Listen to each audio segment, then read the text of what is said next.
This is a HeadGum podcast.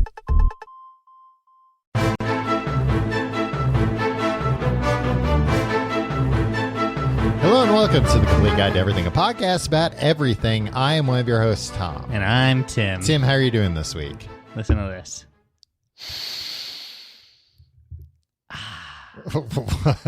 What? I don't know what that is. That's me taking in the smell of my new car that I bought. You bought a new car. I bought a new car, Tom. Well, how are you taking in the smell? It's the new car smell. That's how I'm doing this week. Yeah, but you're... Yeah. Hey, Tim, how you doing this week? Does that answer your question? No, it still doesn't answer, because, I mean, I don't know how you'd smell it in here. Tom? We're not in your car. I'm so excited about it that I'm just smelling this car everywhere. Yeah. I don't have the car in my possession. I won't have it until March 8th. Oh, wow. All right. Yeah. Because they got to probably make it. No, it's a used. I bought a used car. Okay, why wouldn't you have it until March 8th? Tom? I'm actually very nervous. Okay. I bought this car on the internet. Okay. From a company that might be in bankruptcy. So, wait a minute. You can't smell shit. You haven't even smelled this car. I know. It's the royal smell. The royal new car smell. I mean, you know, if a car's new to you, it doesn't have that smell. I don't know what this car smells like. And this is part of my dilemma. fear. You don't know if it's going to have the new car smell. I don't know if it's going to smell like, feet. Yeah, or French fries or something. French fries would be okay, yeah. I feel like when I I suppose you'd like it if it smelled like feet. You'd be like, hey, you want to start carpooling? I can't get out of the car yet, Tim. I'll meet you inside, though. You never show up.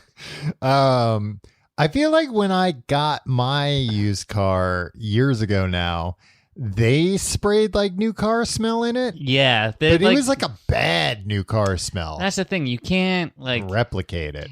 And new car smell you can't replicate that chemical smell with chemicals. Well, that's the thing. Like, new car smell is probably damaging. It's off-gassing, right? Like, yeah, these plastic components just got made. Yeah, and they're still releasing smells. Yeah, it should air out for longer. Yeah, right. Yeah, I'm sure it's fine. I'm sure everything's fine. I'm sure I'm told I can't even have a stove in my house because that's killing me. Yeah, exactly. Oh, now I have to air out my car for 6 months before I can use it? Yes. True. I mean, that's why I bought a used car, Tom. What? Tom, I bought it from one of these things. Yeah, one of the online used car companies. Yeah, and they Carvago or something like that. I don't want to give them, something like that. Something like that. Carvago. You're conflating a Trivago, which is a. But Tom, I tried to buy a car from a dealer from a used car dealership. To buy a car for me, Tom. My car's not for sale. Your car is not for sale because someone's going to steal it because of a TikTok meme. Yeah. I think that meme, I haven't been putting my club on my car really? For a while now because I think the memes died down. So yeah, I heard they're coming up with some sort of software update for the cars. Oh, really? So that TikTok you can't just steal Tom's car challenge doesn't work on it. Although the other day, somebody on the other side of the block reported in our Facebook group that a car had smashed into 3 parked cars. Oh. And it reminded me of a time a car did that to me. Yeah, not to you, to your car. To my car. And I didn't find out until 3 days later when I had to move it. And I'm like, what? I don't remember parking on the sidewalk and having a big part of my car dented in. But it was at the time in your life, it was like, maybe I did do that, though. Lee, I better get it out of here. Yeah. No, that was when I went to the police station. The guy left me alone in the records room. I could have gotten any records I wanted. Tom, that was a honeypot. Tim, he's lucky I didn't expose who killed JFK. I could have. They had that in the Greenpoint presumably precinct of the New York Police Department. Yeah. I mean, the drawer was unlocked. Yeah. He told me, the phone rang and he was like, put your finger here and keep my space, my spot. And he wouldn't answer the phone. I'm like, what? It was a test to see how honest you were. Yeah. And they were like, "No, this guy's a freaking Boy Scout. Well, Let him go." Well, if you started snooping around, they'd be like, they were hoping I was going to be a new criminal informant for them. Exactly. Tom, would you, when you buy a car online? Yeah, I've never done that. You type in like a type of car that you want, and then it shows you all these pictures of cars, and they're like, "You want one of them?" And they all got prices on them. It's like with any other website, just like buying something, and you click on it, and then they're just like, "Hey, this is what the car's like. Do you want it?" It's like a lot of money. Yeah. And you're like, "I guess, can I see a thing?" And they're like, "Yeah, here's a..." What do you mean, can I see? Can I like see some more information? And they're like, "Sure." And they click you to this report where it's like, and there's not a guy doing it. It's a website, you know, it's all like a this is, computer. I'm asking it, like you ask Bing things, but it's not responding the way that Bing responds to you. Well, nobody does the way Bing does. And so you click on it, and it's like, "Has this ever been in an accident?" And we're like, "No." It says like, "No, this hasn't." And it has like, a winking emoji. Yeah, well, okay, this PDF says it was never in an accident. I guess it's good. And then they keep being like, "Come on, man, do you want to buy this or what?" Wow, it sounds like a pushy website. It's kind of pushy. Yeah. And it worked on me and my wife. And then like we realized we spent like a lot of money on a car, and it's like, okay, I hope it comes. I hope it turns on. Exactly. And one of our fussiest friends bought a car this way. Okay. And that's the only way. Oh, yeah, I know. I don't think he would object to me calling him fussy. Well, I don't know, Tim. This isn't a court of law, so I don't know if you'd have to. I'll bleep me saying fussy.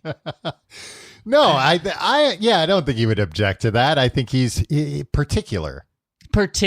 Yeah. Or not prone to being scammed on a regular basis. Right. Yeah. The kind of guy who checks things out before he goes for them. Exactly. Yeah. And he bought a car this way. Mind you, it was before the company was in like Chapter 11 bankruptcy or whatever. But well, I think those companies, I mean, I know one of them is, but I think there might be a couple that are in similar situations. And it's because they were following the old adage of buy high, sell low. That was the other thing. Like, we were trying to figure it out. How, and I looked up articles like, how does this company, and they're like, they're making a bet. This is like an article. How does this company make money? They are filing for bankruptcy. Well, I found an article from like 2020 that was like, oh yeah, who they're wrote it? Hugh Downs. First, I had to sit through an exorcism, but then I got to the real meat and potatoes of. They were just like, oh, volume. Right. They buy cars for a lot of money, and they sell them for less than they buy them for, but they make it up in volume. Yeah. And I think that's like that was a business plan during the pandemic. Where it's like, if you're doing things, if you're transacting in 2020, they're like, all right, that's fine. I know that I looked up my car at one point. And like my car, I've had it for, I don't know, 5 years now. It was cheap when I bought it. Like, I basically bought like the cheapest car that I knew would be like somewhat reliable. Like it was new enough to be decent. Hoped that there wouldn't be an internet challenge for teens to come and steal it. Yeah, now I'm finding out where they cut corners. But I remember like reading about how like these quotes were out of control, and I put in a quote, and it offered like I want to say like 20% more than I paid for it 5 years ago. Sell your car. Well, my thing was I need a car though. So what am I gonna do? I don't need it, but I really, really like having it. What am I, the car market's crazy right now. I'm just gonna have to go buy another car for a markup. Right. You could have my old car. Well, it's too late now. I doubt they're still buying the cars for more than they're worth. Yeah. I mean, we paid. Would you get a Hummer? That was going to be my joke. I was hoping that you would ask me, and I was going to say I bought a Hummer. Yeah, that'd be tough to park on the street in Brooklyn. Yeah. No, Tom. Can you guess Is it a Subaru? I'm a Brooklyn dad. A Subaru? It's a goddamn Subaru. Of course it is. Yeah, no wonder they were pushing it so hard. They got your IP address and they were like, this guy's in Brooklyn. And we did another search. He's got a 1-year-old. Yeah. He's buying a Subaru somewhere. Give him a forest green Forester, jack up the price, and he'll just be like, well, I don't know. No, I tried to go to a dealership. My fussy friend bought one. Yeah, exactly. They probably got to him, too. Yeah. Probably got a kickback on it. Yeah. Why are Subarus so popular with Greenpoint dads, or not Greenpoint, Brooklyn dads? I don't know, because in researching, look, you can't get a plug-in or an electric car or a plug-in hybrid in here, because I would love that. Yeah, there's no place to plug it in reliably. But I think that Subaru now, starting 2023, has one model that is an electric or a plug-in hybrid. Okay. But they've never had a hybrid car or anything. For something that targets cliche environmental, liberal left-leaning people, and it's just we're just these are gas guzzlers. Tom, good gas mileage. Okay. Gas sippers. Yeah, exactly. But I don't know. I think it's marketing and branding. And then I was walking down the street of my neighborhood because we were do we want a Forester or do we want an Outback? Or do we want a Crosstrek? And literally, on our block, we're okay, well, there's a Forester. Right next to it's a Crosstrek. And that right there, we can compare them just, parked down the street. Anywhere. Yeah, exactly. I live in a freaking... Yeah. See, I'm surprised they're popular in Brooklyn because I feel like they're kind of long, right? No, Tom. Oh, they're not I have long. a Toyota Corolla. Uh-huh. Guess That's what? a long car. This is an inch shorter than the Toyota Corolla. Imagine all the new places you'll be able to park with that extra inch. Tom, let me tell you. Every inch counts. I'm either a wonderful parallel parker or terrible. And I never know which it's going to be until I start the park. Yeah. But sometimes it's just how did I squeeze into this spot without even going back and forth? It's first just being shot. And it's there's literally half an inch between my car and the other cars on both sides. And I did it in 2 seconds. Or it's I'll have 30 yards and I wind up on the curb, I smash into a fire hydrant or something. I feel like I'm kind of that way. If I have too much space, it kind of messes with my head. Yeah. I need a challenge to really focus. Yeah. Well, great men. Great so drivers. Wait, so why are they popular with, why'd you get one? Because everybody else has one. Jesus, Tim. No, if everybody jumped off a bridge, would you do that too? I think. Oh, my fussiest friend jumped off a bridge. I think part of it is that I do know people who have them, and I've been in them. So they've been vouched for. Yeah, in the same way that this online car retail. But I've been in them, and I've been oh, this is nice, and I think the price point is right for quality. Right. It's not a luxury car. It's a good value for exactly good bang for your buck. And when I was in, whenever I'm in somebody else, literally my brother-in-law, they all have the same model. And whenever I'm in, I was this is a car that a grown-up would drive.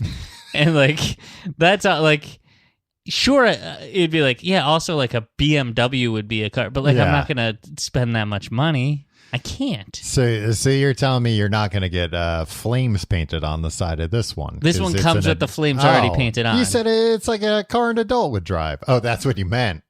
Well, yeah, of course. Yeah, it's oh, this is cool. It's got flames. Yeah, no, and it's everything. the car a kid would drive would be a Power Wheels or something. Right. No, this is you drive it on the street. Beep beep. It's got a horn. Oh, all right. Did it say that in the PDF? I should check. Yeah. I wonder if they try to deliver it and there's no horn. I should really First thing, as soon as they try and deliver it, I gotta check the horn. So I was I called up the website Like, Yeah. sometimes. Were you my grandpa? Yeah, like every time I talk to my mom about something, like she'd be like, "Oh yeah," like she talks about like how she calls websites, and she's like, "Oh, Amazon's my friend." It's like you can call Amazon as a phone number. Right? No, Mom. Just because you're using your phone to go on that website doesn't mean you're calling them. Now, apparently, when you're paying tens of thousands of dollars for something in a transaction online. They call you to verify, like, hey, we have to we need a verbal, like, right. We need to make sure you're a real person. And I was like, what if it comes and like there's no headlights or something? Mm-hmm. It's like I'm not gonna take it, and they're like, oh yeah, no, you can reject it when it comes to you. Rejected. I think this guy's gonna come because he drives it to my home. Mm-hmm. I'm going to be like, oh, the steering wheel seems messed up. I'm not going to buy this car. Mm-hmm. I think he's just going to be like, the title's in your name. Like, because they do all that stuff. Right. It's like, I'm leaving. This is your fucking car yeah, now, like right? you can arrange with them to give it back to them. Yeah. So this might be just the worst decision I've ever made in my whole life. Well, I don't know about that. Well, what's a worse decision I've made? Doing this every week.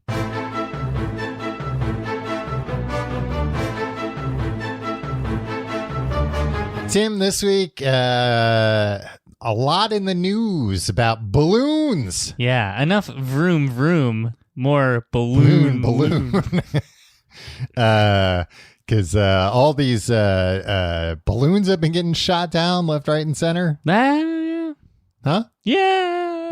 I mean, a balloon and then some other things that might be balloons and not balloons. Yeah. The thing is, so like they shot down this Chinese spy balloon. Mm-hmm. They waited until it had crossed over the entire country before they shot it down. Well, I think that's... I don't disagree with that. Freaking Tucker Carlson. I just think it's funny to like shoot it down. Like, whatever. Just let it go.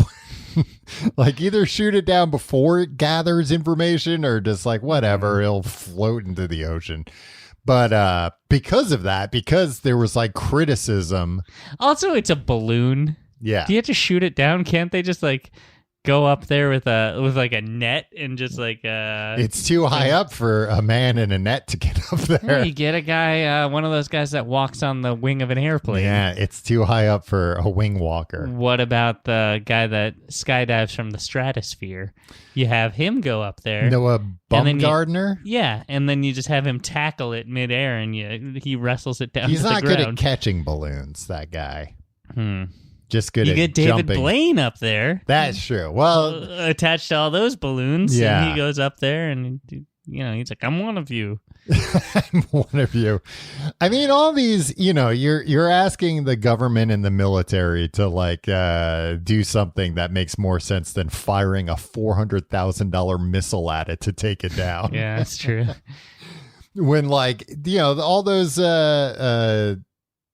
fighter jets, they have like guns on them where it's like, just shoot one bullet at it. How about that? It'll go, yeah, and it'll slowly just glide down. Right. But anyway, so after this was just like as I understand it, like I know now it's got a bus attached to it or something. There was originally it was a reported big thing attached to it. I thought it was just a man with binoculars and a hot air balloon. Why would he need binoculars? Look at what's going on the ground. You thought they sent like a man Chinese from China, balloon. like a Chinese spy. Yeah, a Chinese man in the balloon. Just looking through binoculars. Like, I see the. No, I think they were after more information than what do things look like.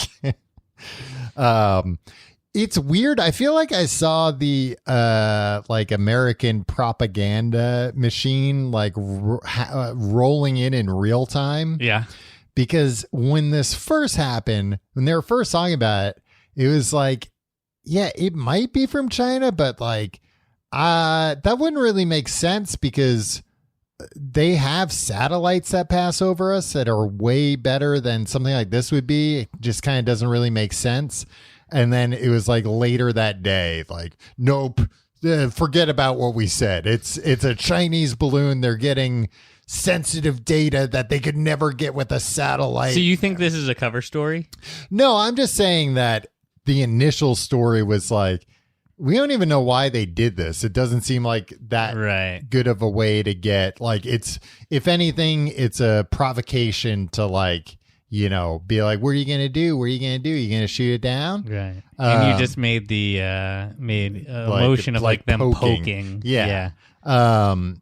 But then that changed into like, no, now this is like a top national security risk. Yeah. And even in the beginning, I remember too, they said, you know, they can't put out the real imagery that they're able to get because they can't really reveal like what we're capable of. Yeah, I think that's a BS. Like, I just. Nah, they do that all the time. I know they always do that, but it's just like, everybody knows we have high-powered camera, especially over our own airspace. Like, yeah, but it's like, it doesn't. They don't need to put out the, don't you want to see it though? Of course, but they don't care about me, the American taxpayer. And that's the problem. They don't care about me, John Q. Public. Yeah, maybe I wanted that balloon.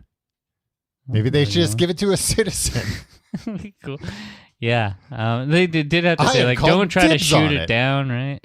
What was that? They were like, don't try to shoot it down. Oh, yeah. They were like, bullets don't go that far. Yeah. Fucking idiots. Don't try and shoot it down. If you have a gun, you should know that, but we can't trust that you don't realize a gun can't shoot a bullet 40,000 feet into the air. But anyway. They should get one of those gun guys to explain that to other people, like, actually, AR doesn't stand for assault rifle. Yeah, exactly. Actually, it can't shoot 40,000 feet in the air. But, yeah, it just seemed like a weird, like everything was kind of changing in real time. And I feel like I read stuff in the beginning that heavily implied, look, like the military got a real good close-up look at this thing. And it's like a rust bucket. Like it's like a junky, crappy thing. But you gonna believe that?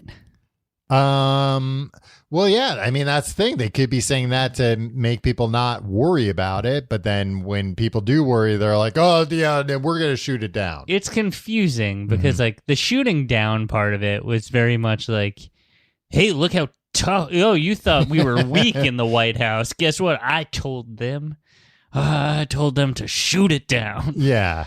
It's like, fuck that thing up. They're going to make the third Top Gun about this mission. Yeah. The other thing that then, like, it's all just a confusing narrative because they're like, you know, it's a serious national security issue, or it's like, it's actually a piece of crap. And then, like, it's like, oh, by the way, like 47 other of these things were happening, like, flew over us in the last, like, 5 years. Well, yeah. I was going to say, so the reason why I was saying, you know, they let it fly over the whole country and then they shot it down. And then they got criticized, Biden in particular, by his opponents. So it was like, all right, fine. And then the next three they shot down right away. Yeah. And now they can't recover them. They can't find them. Can't find them? Yeah. Guys, what? I thought we had satellites that were so good that we can't even let anybody see the pictures. The thing. They put out a statement, and the statement was like, we don't know that they were from China, and we're not saying they're balloons, they were objects. So then people are like, wait a minute, were these extraterrestrial? And then the White House is like, how dare you even ask? It's like, well, you told us you shot things down that now you can't find. Yeah. And that they weren't balloons. So then what were they? And now they've been like, no, they got asked too many questions. So now they're like, yeah, they were probably balloons. Tom, if they're not balloons. Yeah. What the hell are we talking about them for? Exactly. Because this is a balloons episode. Well, I read something recently that they said they think one of them now might have been from it's one of those things where it's like, oh, it might have been this. And then you read the article and you're like, Oh, it absolutely was this. That some fucking like balloonist hobby group is missing one of their $12 balloons over the Yukon Territory. And like they lost signal like right after this other object was shot down. What are these balloon hobbyist groups about? Will we learn more about them in this episode? Not this week. Maybe next week. But yeah, apparently it was like, oh, this was like these balloons cost anywhere from like $12 to $85, and we think that's what they shot a $400,000 missile at to take down. So balloons. Tom, Tim? can I start off with my balloons hot take? Sure. Hot air balloons, they stink. Why do you think they stink? They might have been fine in the 1700s. Yeah. We have other ways of traversing the sky. I mean, most people don't use them for transportation nowadays. Also, terrifying. Yeah. Would you go up in a hot air balloon? I would like to. No, you wouldn't. You'd be scared the whole time. That's the thing. I like the idea of it, but then when I think about like seeing things through my eyes, like what my perspective would be, whoo, boy, terrifying. I'd probably just be like curled up in the basket the whole time. Yeah. Have you ever been in a helicopter? Yes. Did you think it would be cool? And then once you got up there, you were like, why don't we go back down? Yeah, the one time happened to me too. The one time I went in a helicopter was very scary. You know what though? It's just very scary taking off because it happened too quickly. I didn't like it. What was the context? Where were you? The Grand Canyon. Okay, so Yeah. you weren't afraid that you were just gonna like? Did you have some hot shot? I was in Kauai. You're right. Yeah, I remember here. Hawaii. Mm-hmm. I had some hot shot, Oh, like yeah. ex-military guy or whatever. But like he was getting really close to the cliffs or something. Yeah. It's like so close that it's like I know you've done this a million times. You're right. But this still thing clips that. If Yeah. the propeller clips that, I think we just fall out of the sky, right? Yeah, probably. It's like, why don't we not risk it? I know you're trying to, woo my wife on her honeymoon or something. Yeah. Let's see if I can break up a marriage. Show him what a real man looks like. And he came close. I'm not gonna lie. She was smitten after that. She was like, that guy almost killed us. I think it's less a testament to his manliness and more a testament to my wussiness. Whereas like it was a combination or your wife's of his lust macho, for danger. Yeah, his macho stature in combination with as soon as we got up in the air. Down? Yeah. And I was talking a big game before we got in. Like, it's like, who's going to sit on the edge? And my wife was like, oh, that makes me nervous. I was like, I'll sit on the edge. Yeah. And like, here you are now, years later. This is like the 20th time you brought this up on the podcast. For some reason, Tom, I have a 1-year-old son.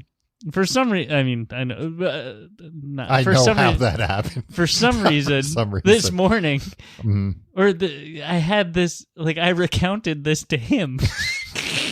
How scared I was in the helicopter. It's like, what the hell? Like, he's not even registered. Like, he's subconsciously registering. Oh, right. And He'll now, have a lifelong fear of helicopters now. Or he'll know that his dad is a freaking scaredy cat. Yeah. Or, he's internalizing that. And it's just like, Tim, you don't need to tell a baby this story. No.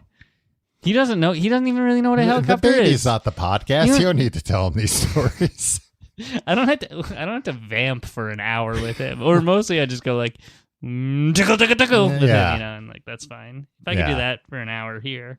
Tim, if you did that for an hour here, I'd be exhausted with all that tickling. I don't think I'd be able to put up with it. Yeah. Does your son like balloons? Kids love balloons. Yeah, he does love balloons. When he says balloon, there's an M in it. Balloon? No, it's like mamoon. Maloom? Mamoon, kind of. Oh, okay. But he can say B words and he can say L's. I just gets it confused with the confused with the falafel place in Greenwich Village. What was that? Mahmood's? Mamoons. Okay. Balloons. Anyway, Tim, you know what lunarism is? Something to do with the balloons. It's like a balloon fetish. Oh. And balloon fetish people are lunars. Now, what are they like? They like when you like rub your hand and it goes like. Some people like touching them. Well, this is what I found. It said some people like touching, and it's like, I get it. It's a weird sensation. Some people like the popping. It's like, I get it. There's like the anticipation and the release. No, I hate it. I hate all of it. I mean, I don't like it, but it's like, I get how somebody could have a fetish for that. But then the other one was some people like inhaling helium from balloons. It's like, well, that's just people like inhale. Like if you're making that a sexual thing, I don't know. I guess. Do you get like a high from helium? But I'm not talking about your voice. I think if you suck a lot, you'll get like lightheaded. Yeah. You suck a lot of anything, you get lightheaded. Well, I think it's like, the lack of oxygen. Right. Probably. So like, I could see that maybe being part of it. I guess maybe the voice could be part of the fetish. Yeah. Maybe all that the seems above. about right. I mean, also, you know what's really sad? What? A balloon just filled with air and not helium. That is, not if it's being dropped from like a big net with a bunch of them. Tom. Gotta agree with you. Well, it's like, hey, we've all been to Flaming Lips shows. Yeah. Well, I took my niece to the library for a New Year's Eve celebration, and they did it. Oh. And they didn't even have and then somebody went in one of the Zorbs, and is that what they were called? The thing that Wayne Coyne would go in with the... Oh, yeah. Like the big ball. Was there one of them there? No, that would have been awesome. Yeah. Tom, we were talking off mic weeks ago, because I went to that same library the day before you did. This librarian that they have there. Yeah. Cool as shit, right? This guy ruled. Yeah. Yeah, the kids librarian. Yeah. Seemed like just a cool guy. Yeah, and I was just like talking with him, and I was like, this guy's got it made. Yeah. Made in the shade. Yeah. He doesn't even have to read big boy books, grown-up books. He can probably barely read. He reads at a 4th grade level, and they're like, that's fine. Yeah, you're hired. You're hired. Guess what? We don't want you reading the other books. We want you to stay in this room with all the kids' books. Now blow up 100 balloons. We're dropping them from the ceiling in an hour.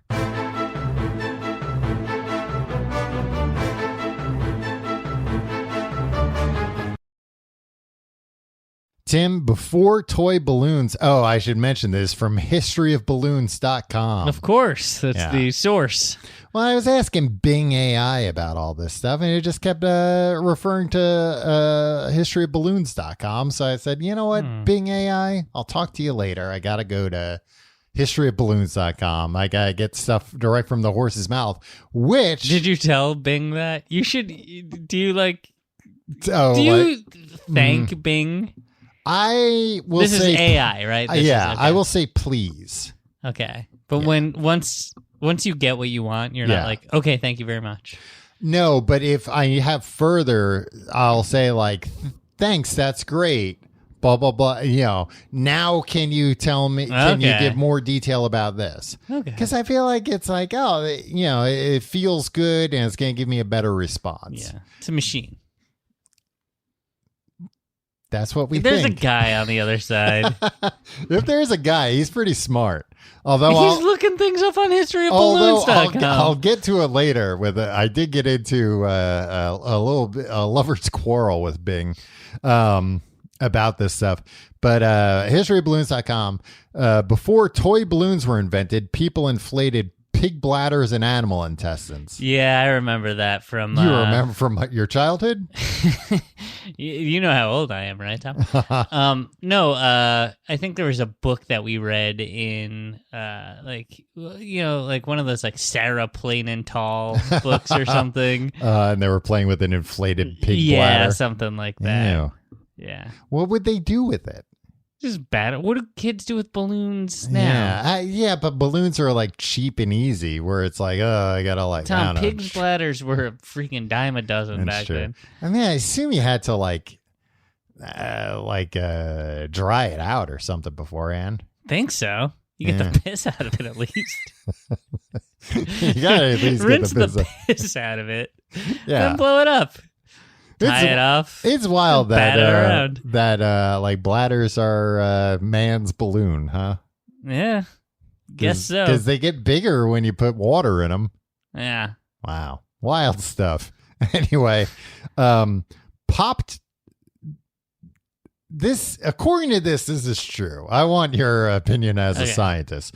Popped toy balloons make the noise of a sonic boom.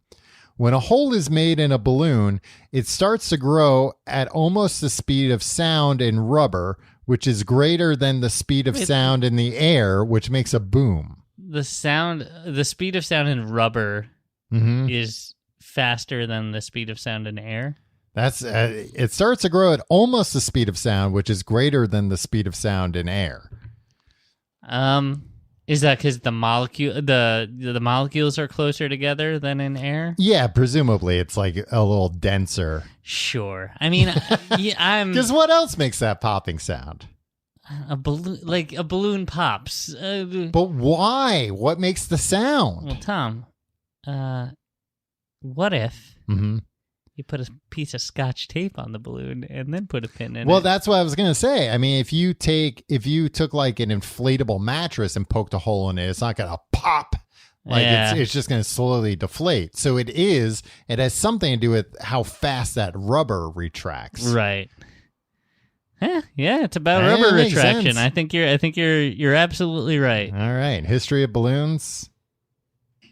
You got this one. Verified. Tom, you see, are you actually interested in why that happened? This is my problem with a lot of science. I'm interested in science in as much as it can cure diseases and, in terms of like, oh, why does this sound happen when this happens? Like, I just don't have that type of curiosity. And like, I understand people do. I understand you do. But for me, it's just like, it's because a balloon, when you prick it, it pops. First off, you're not interested in like how science cures diseases. No, I'm interested in that it does. Yeah. Okay. I'm grateful to the scientists of the world. I'm grateful to science as a. What about the mad scientists of the world? Tom? Sometimes they're just misunderstood. Well, and sometimes they're the only ones that can actually get things done. Yeah. Their intentions are good. Sometimes they're just misguided. Sometimes they have bad intentions. Depends on. I'm not talking about Frankenstein. Did he have good intentions? Dr. Frankenstein? Yeah. I don't know. I don't remember what his motivation was. Yeah. Yeah. It wasn't he just wanted to see if he could make a guy out of parts. Yeah, I don't think he had good intentions. But I don't know if he had bad ones. No, he was neutral. I think I think you're right. I think he was just a bored guy. Yeah. And you can't fault somebody for just doing some stuff because they're bored. Yeah. But then he really got himself in a mess of trouble once that monster got out. Oh, God. He had to go track it down. Threw that kid in the lake. Yeah. So that's one aspect of science, Frankenstein. It's the main aspect of science. But you're not interested in like why things are the way they are sometimes? No, because like usually there's like a logical explanation, and it's like, well, I can't disprove that. Yeah. So I'm sure that's right. Also like, cool. The effect that I see is that if you put a pin in a balloon, it pops and scares the hell out of me. Shoots my wig right to the ceiling. Right. But also makes you unbelievably harassed. Tom, you better believe it. I didn't realize this. Oh, I should have brought this up when we were talking about hot air balloons. But again, it's one of these things. Well, I'm saying it makes sense when you think about it, but I bet you're going to be like, does it make sense? When the burner of a hot air balloon is turned on, it can be quite noisy in the basket of the balloon. And we've seen videos where it's like... Tom, I went to a hot air balloon festival a couple of years ago. Oh, really? I forgot about you this. Go up? No, guess what? What? Very few balloons went up. It was mostly... Was it windy? Like at night, what happened was everybody... I think there was like a balloon, people were going up during the day. But at night, like everybody gathered. And... they just like took out all those burners and just were like, and everybody was like, hell yeah, look at that fire. Wait, but not into the balloon, just like into the sky? Yeah, just they were just like, we got these fire makers. Because you're not going to do a hot air balloon at night. That's a recipe for disaster. I bet that'd be cool though. Yeah. I would be, I think, less scared to do it at night for some reason. Tom, remember when we went on a roller coaster at night? You freaked your... I've been on roller coasters at night since, though, and I've been fine. It was just that one time. Okay. And it wasn't because it was night. It was because all your coins were dropping on the track. But here's the thing that it's like, I guess that's true. I never thought about it, but when the burners turned off, it is very quiet in the balloon. There is not even any wind noise since the balloon is moving with the wind. Huh. So you don't hear the wind when you're up there. It makes sense when you hear the wind. It's the wind going past you. Yeah. If you're traveling with the wind, you're not going to hear the wind. What if you're getting blown down the street by the wind? Did I ever tell you about the time my wife and I saved the old lady from the wind? No. We were walking down the particular... No, we were walking down... Is that the balloon festival where they were just doing the fire? Tom, I will show you videos of the balloon festival. I mean, I'd like to see them later. Yeah, but okay, I will show you. But no, we were walking down. It was a very windy day. We were walking down. How many balloons was this woman holding at the time? Well, that's the thing. Oh my gosh, that would have been a disaster. No, we were walking down a particularly busy, windy street, and we're on the other side of the park from our home.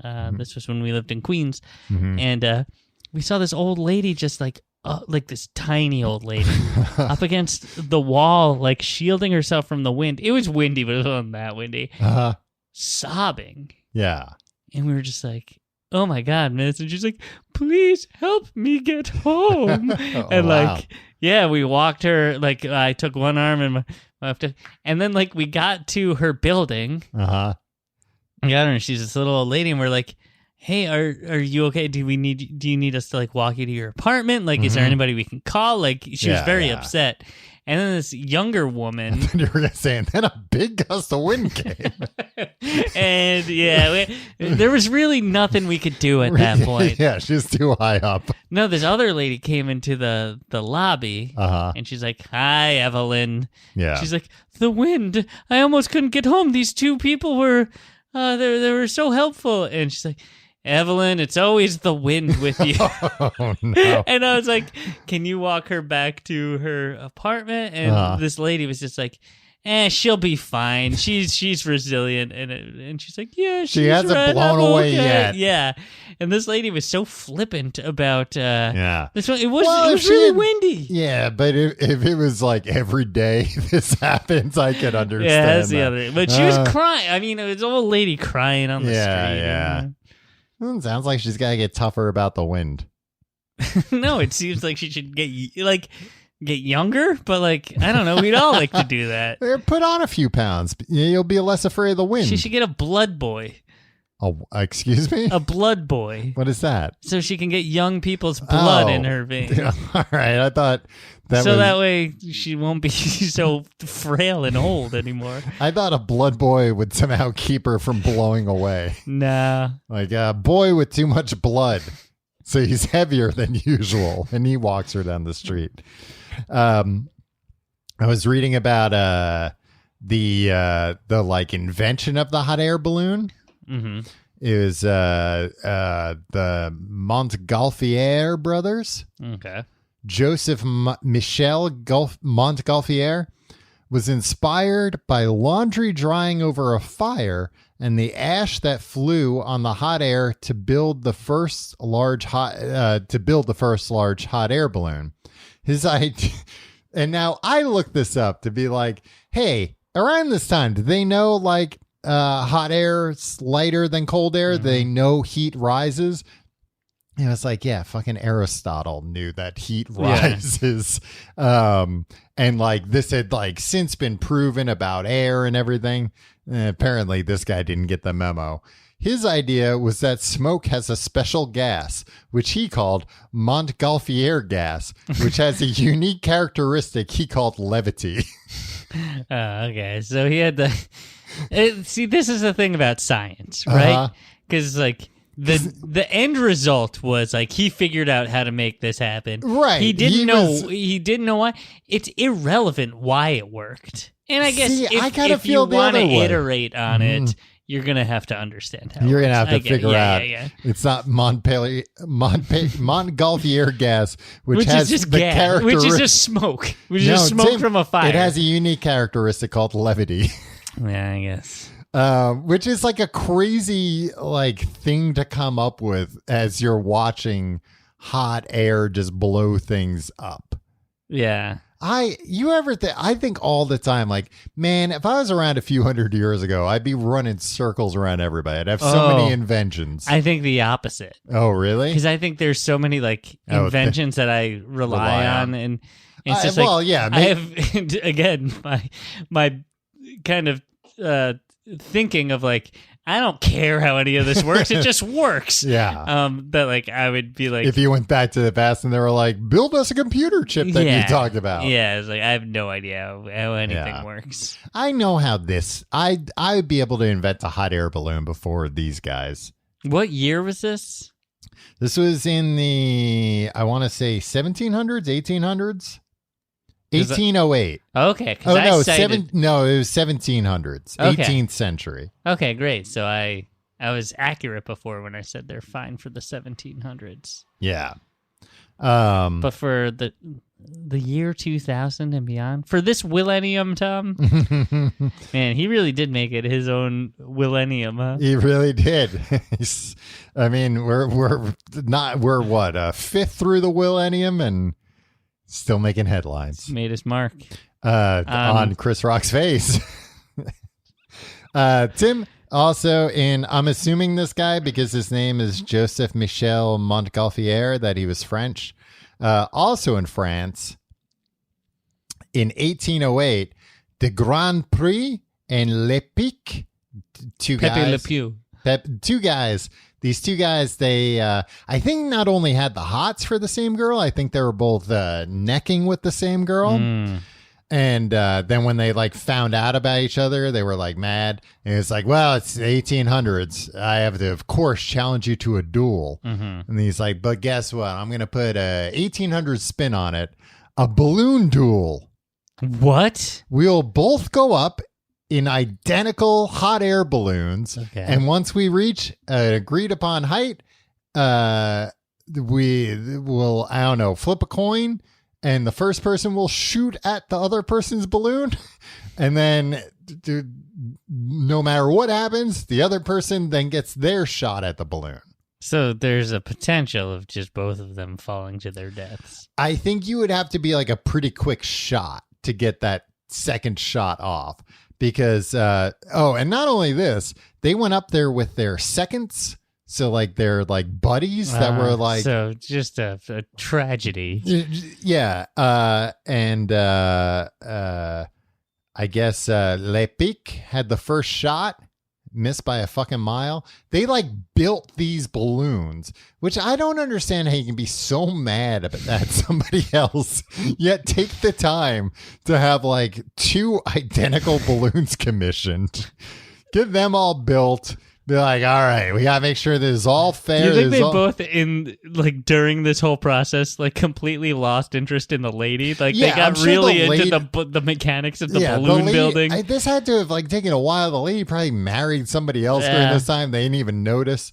But Le Pic shot first. Oh, and they were using blunderbusses. What's one of those Elmer Fudd? Yeah, like a guns? shotgun kind of a wide spread. Right. Because I guess they were fairly far apart. Le Pic shot first. He missed completely.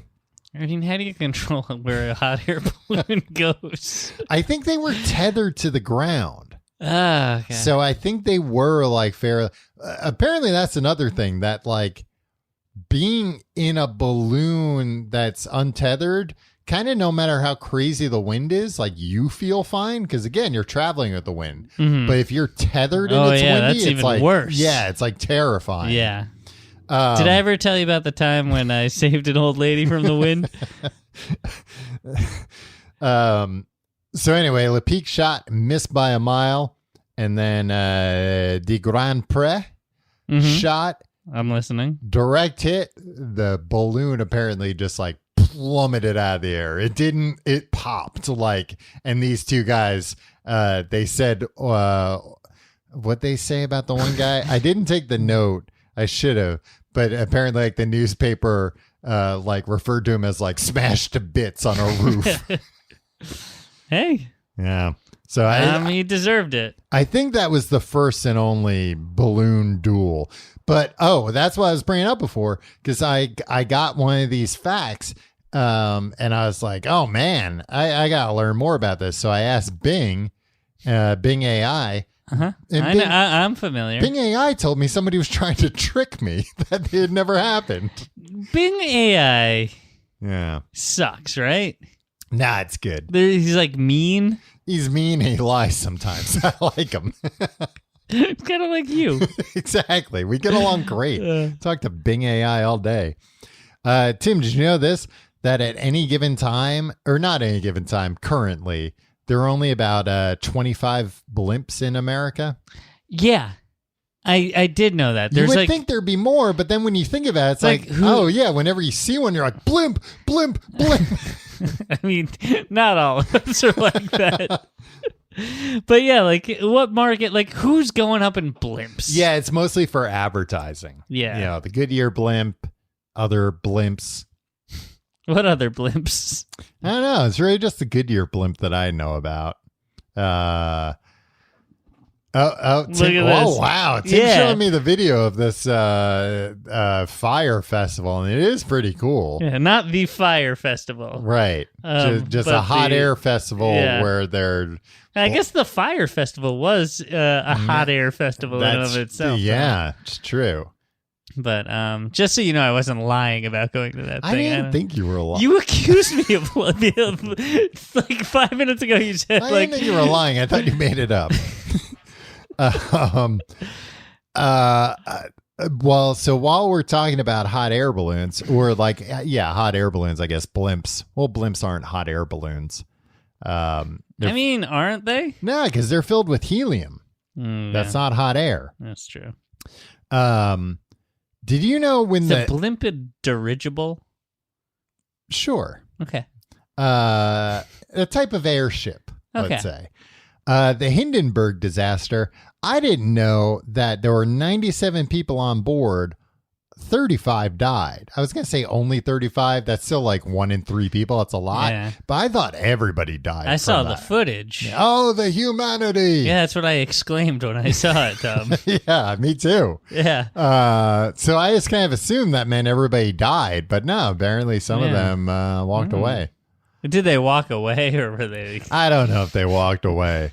But there was like it's also, I feel like for knowing what the Hindenburg disaster was, I at least never really understood like how popular airships were at the time. Yeah. And apparently, well, it seems like a nice smooth ride, doesn't it? It seems great. You ever look at pictures of like what the interiors of some of these airships look like? I mean, I saw Indiana Jones in The Last Crusade. Yeah, similarly. Did I put notes in here about this? And I didn't like that it was full of Nazis. Right. Well, so like the guy Hindenburg, or the guy Zeppelin, who like created Zeppelins. I think his name was Zeppelin. I think his name was Zeppelin, but maybe it wasn't. Apparently, he was in Germany. He was a German, but was very much an anti-Nazi. Oh. And then they like made them put swastikas on, like, I think this is like before World War II really kicked off. Made them put swastikas on the Zeppelins, and he didn't like it, but you had to do it. But anyway, there was a blimp, a Zeppelin that it like exploded and crashed before the Hindenburg. More people died. 50 people died. Out of how many? I forget how many, but it was like there were a lot less people on board. Yeah, but here's the thing. It was like 50 out of 60 people died. Yeah, but still, like a plane crashes. Right, everybody's gone. Yeah. But apparently it was after this crash that they were like, all right, we've got to do something about this. We can't keep filling these things with hydrogen. It's too dangerous. It's too combustible. So they designed the Hindenburg to be filled with helium. And then at the last minute, they had trouble sourcing helium. They're like, let's put hydrogen in it this one time. It'll be fine. Yeah, what's going to happen? Yeah, what's the worst thing that could happen? But so I think this is the Hindenburg. What year was the Hindenburg disaster? I want to say late 20s, early 30s. Let's check in on that. The smaller, the one that like I think this is the one that blew up before the Hindenburg. So it's smaller. Listen to how big this thing was. Inside it had 50 cabins, a dining hall that could fit 60 people, and an asbestos-lined smoking room for 24 people. An asbestos line. So this was a time bomb either way. Well, the asbestos did a great job, keeping the balloon from catching on fire. Yeah. It's just you don't want to breathe it in. Yeah, it really did prevent it from catching on fire, didn't it? 1937. Oh, late 30s. Okay. Yeah. Never mind. It was landing. It was landing? It was landing. It caught fire during landing. Yeah, I mean, I think that it was the maiden voyage. That's why they were filming it. Yeah. Because it was like, oh, look, this huge new, I think maybe it was the biggest one yet. How fast do these go? I think I read that a trip over the Atlantic would take 40 hours. That's nice. I would like that exactly. more than a 6-hour flight. Yeah. So it's a lot quicker than a boat, but not as quick as a plane, of course. Yeah. But it's but you have a cabin, you have a dining hall, you have an asbestos-lined smoking room. Yeah. Nowadays, if this was probably no Nazis. I don't know. Yeah, Nazis are bad. That's the thing. They might be into it. Yeah.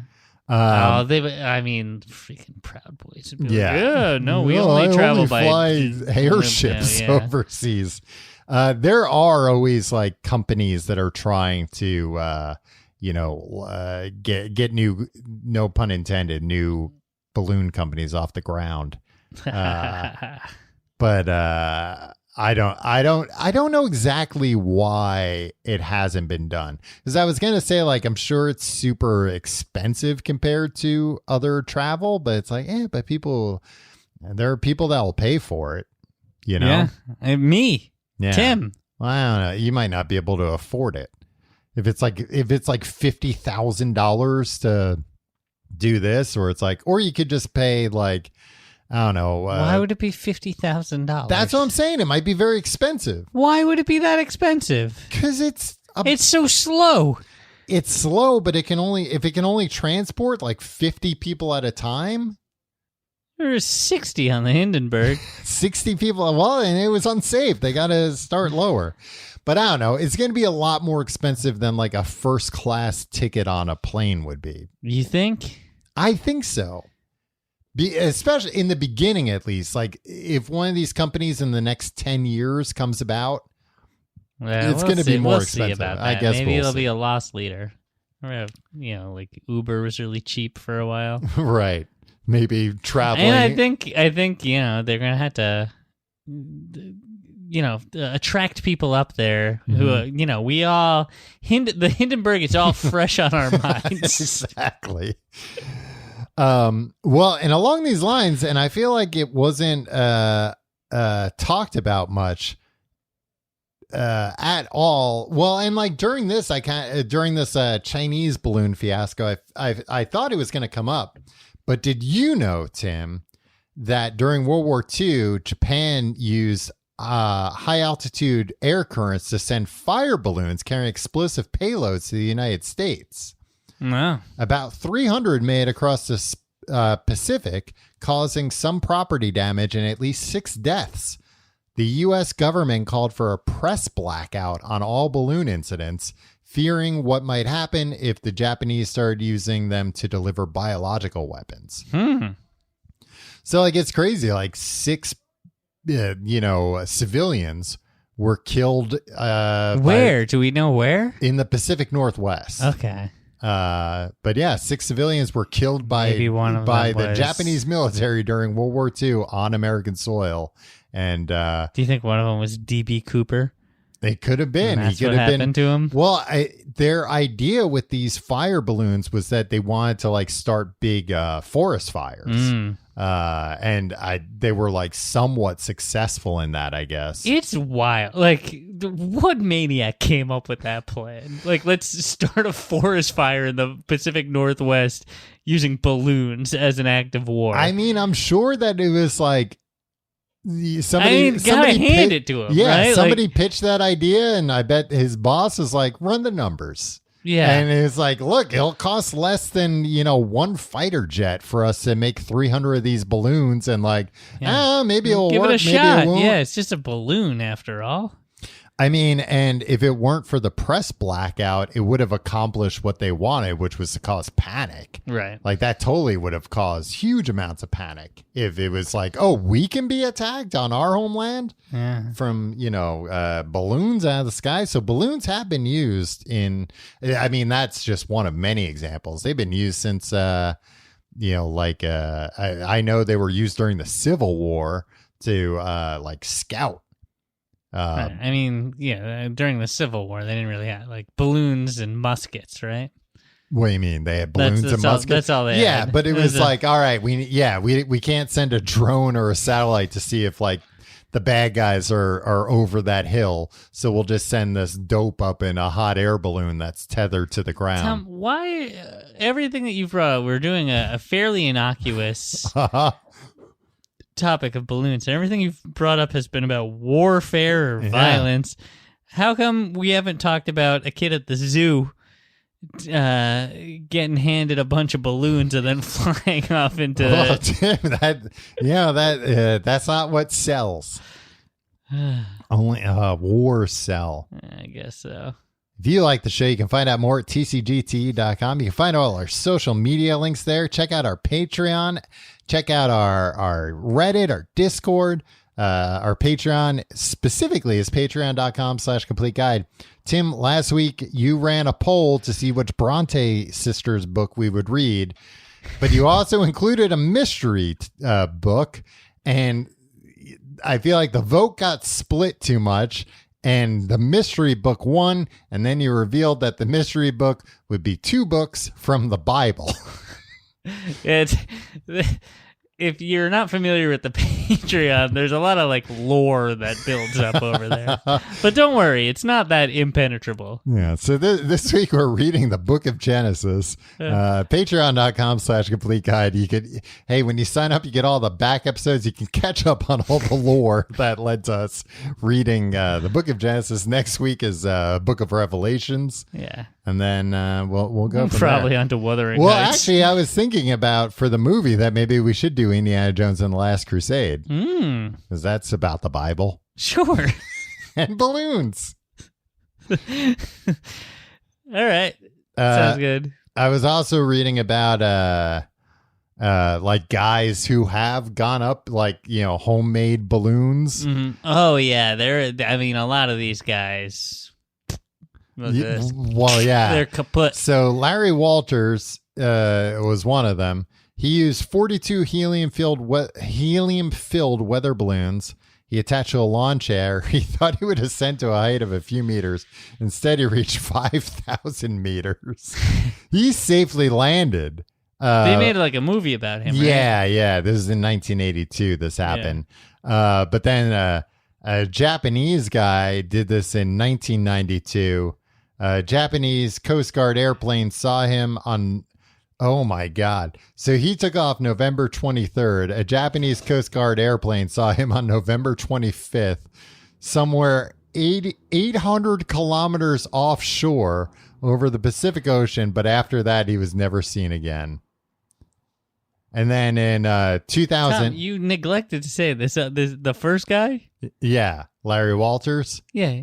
Lawn chair Larry. Oh, yeah, of course. Yeah. He attached the balloons to a lawn chair. In 2008, a Roman Catholic priest in Brazil used 1,000 balloons to lift up, and he died. They found his body 3 months later. So be careful. It seems like a funny idea. It seems like something you see in cartoons a million times, but it's either not going to work or it is going to work. Yeah. Or you'll have an adventure if you're an old man. Oh, right. And on up. Well, he attached it to his home. Yeah. That's a different story. You want to attach some balloons to your home? Yeah. Go nuts. What's the worst that could happen? Everybody's like, oh, what a beautiful movie Up is. Mm-hmm. Yeah, the first 5 minutes, everybody's like, and then the rest of it's just like a kid's adventure movie. Yeah. It's okay. Ed Asner's in it. I like the dog that could talk with the Doug collar. Yeah. Yeah. He's got his own Disney Plus series. Oh, does he? Yeah. Oh, I might have to tune into that. Yeah. Is it like dark and gritty? Yeah. Uh-huh. Okay, good. Doug's seen a lot of shit in his day. I'm sure. He went up in that balloon, right? Yeah, I think. I don't know. I didn't. Yeah, I think they found him later. Yeah, who knows? Tom, I feel like we didn't scratch the surface of balloons. Should these episodes be longer? No. Okay. It shouldn't be any longer. What do you mean we didn't scratch the surface of balloons? You scratch the surface, Tim, you're going to pop that balloon. I know, and I'll get immense sexual pleasure from it. All right, we'll see you next week.